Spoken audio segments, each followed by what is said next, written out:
Maoists, or Naxalites as they're known in India, now exert influence over a third of the Indian subcontinent. In one state alone, Chhattisgarh, police have been powerless to stop a series of shifting and violent clashes between state forces and a strengthening band of Maoist rebels.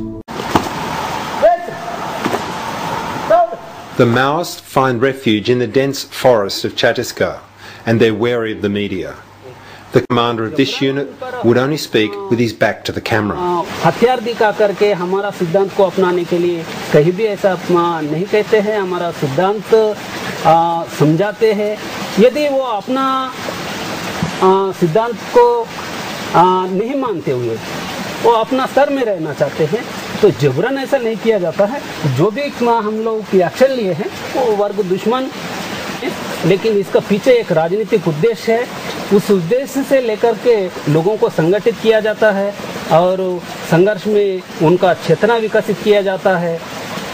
Bharat की communist party माओवादी जिंदाबाद जिंदाबाद जिंदाबाद। मार्क्सवाद लेनिनवाद माओवाद जिंदाबाद जिंदाबाद जिंदाबाद। मार्क्सवाद लेनिनवाद माओवाद जिंदाबाद जिंदाबाद जिंदाबाद। साम्राज्यवाद मुर्दाबाद मुर्दाबाद मुर्दाबाद।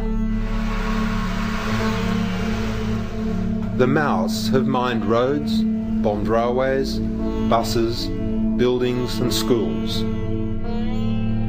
And they've carried out brutal attacks on villages, sometimes as revenge for betrayals, sometimes simply to intimidate.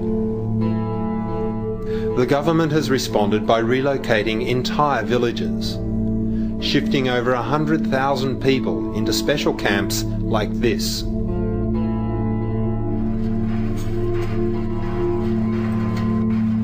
These camps are protected from the Maoists by a vigilante group called the Salwa Judum, whose members are now assembled from the displaced villages. So there can be absolutely under any circumstances, no justification for the Salwa Judum.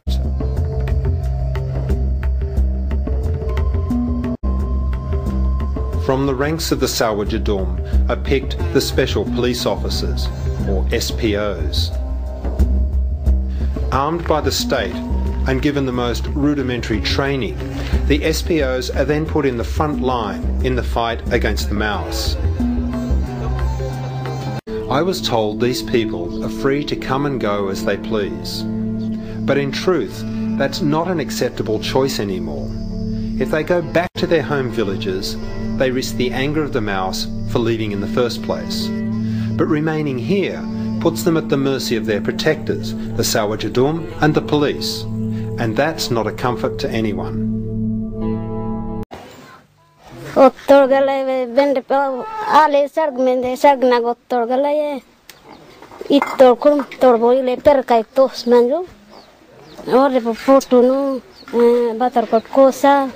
और बात पटेल साहब बात रहे असोड़ किन के उतना दूर तनबो नक्सलवाद मुर्दाबाद मुर्दाबाद मुर्दाबाद नक्सलवाद मुर्दाबाद मुर्दाबाद मुर्दाबाद।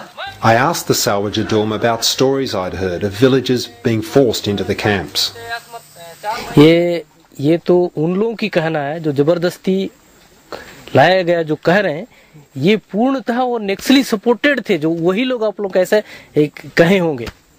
मेरे ख्याल से ऐसा लग रहा है, क्योंकि ये स्वस्फूर्त आंदोलन है, इसने किसी ने जबरदस्ती इस आंदोलन को छेड़ा नहीं है। ये आप अच्छी तरह जानते हैं, हम सब जानते हैं, इसलिए हम जबरदस्ती लाए गए हुए लोग इसको नहीं मानेंगे। सलवा जुड़ुम लगातार चलता रहेगा तो लोगों का मौलिक अधिकार जो जिसको मानव अधिकार के लोग जो दिलाना चाहते हैं, जब तक नक्सली नहीं हटेंगे इस क्षेत्र के लोगों का अधिकार प्राप्त नहीं कर सकते। बहुत से यहाँ के लोगों का मानव अधिकारों का हनन करने वाले भी नक्सली हैं। आप पेट्रोलिंग करते हो तो कैसा आपको लगता है, महसूस कैसा होता है कि जो नक्सलवाद है ना आम पब्लिक को परेशान करते हैं, पकड़ के ले जाके मार देते हैं, इस वजह से हम लोग को ये आकर पकड़ना पड़ा।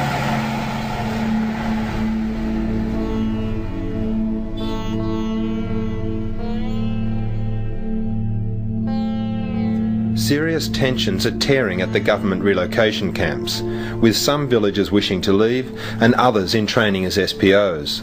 With villager turning against villager, this conflict has become what is essentially a civil war. This young woman, assigned to protect her neighbours, may have to turn her gun on her old village friends who have been recruited by the Maoists. आज आप SPO बन गए है ना, तो उनसे आपकी दुश्मनी हो गई होगी।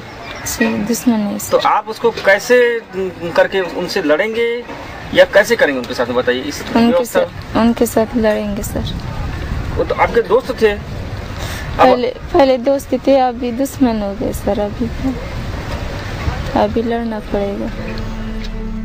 And she's on a death list too. Becoming a special police officer means becoming a prime target for the Maoists. In March last year, rebels overran this isolated Chhattisgarh police station, killing 55 policemen and making off with their guns and ammunition. 39 of the victims were special police officers.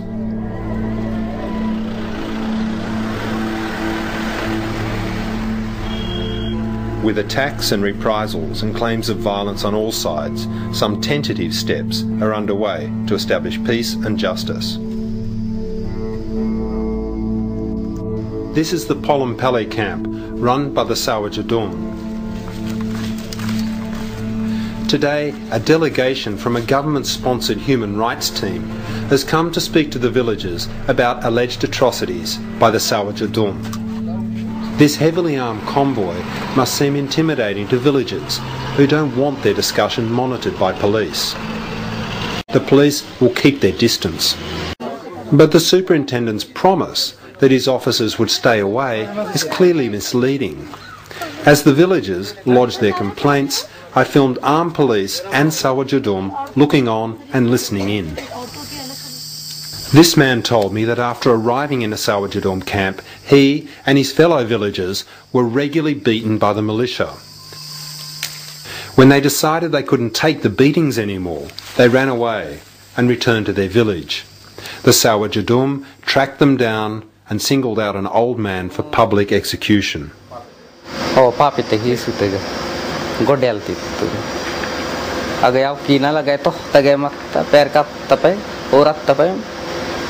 Paras main tak tumlo, poh tumi madina.